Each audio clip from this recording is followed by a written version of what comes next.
ಯಾತ್ರಿಕನ ಪ್ರಯಾಣ ಅಂತ ಒಂದು ಬುಕ್ ಇದೆ, ಗೊತ್ತಾ ನಿಮಗೆ?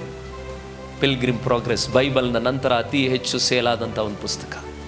ಜಾನ್ ಬನಿಯನ್ ಬರೆದಿದ್ದಾನೆ. ಆ ಪುಸ್ತಕದಲ್ಲಿ ಯಾತ್ರಿಕನ ಪ್ರಯಾಣ ಅಂದರೆ ಅರ್ಥ ಏನು?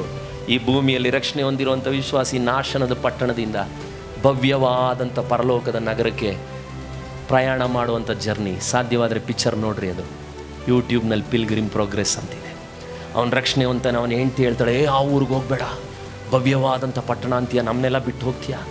ಮತ್ತೆ ಮನಸ್ಸು ಬರಲ್ಲ ಅವನಿಗೆ ಹೋಗೋಕ್ಕೆ. ಮತ್ತೆ ಹೆಂಡ್ತಿ ಮಕ್ಕಳು ಅಂತ ಇಲ್ಲೇ ಇರ್ತಾನೆ. ಆದರೆ ಪ್ರಯಾಣ ಮಾಡ್ತಾ ಹೋಗ್ತಾನೆ.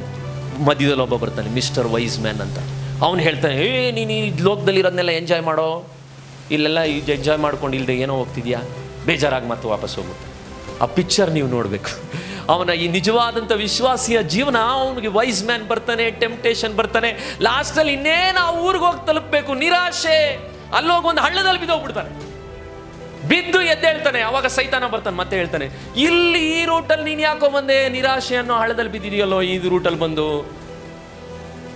ರೂಟ್ ಚೇಂಜ್ ಮಾಡ್ಕೊಂಡು ಆ ಕಡೆ ಹೋಗು ಅಂತಾನೆ. ಅವನು ಆ ಮೂಟೆ ಎಲ್ಲ ಹೊತ್ಕೊಂಡು ಮತ್ತೆ ಹೋಗ್ತಾನೆ.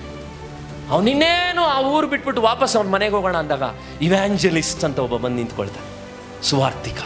ಅವನು ಬಂದು ಹೇಳ್ತಾನೆ, ಪಿಲ್ಗ್ರಿಮ್ ಪರದೇಶಿ, ಹೋಗ್ತಾ ಇರೋ ರೂಟ್ ಕರೆಕ್ಟಾಗಿದೆ, ಎಂಡಿಗೆ ಬಂದಿದೆಯಾ, ಗೇಟ್ ಇದೆ, ಮಿಸ್ ಮಾಡಬೇಡ.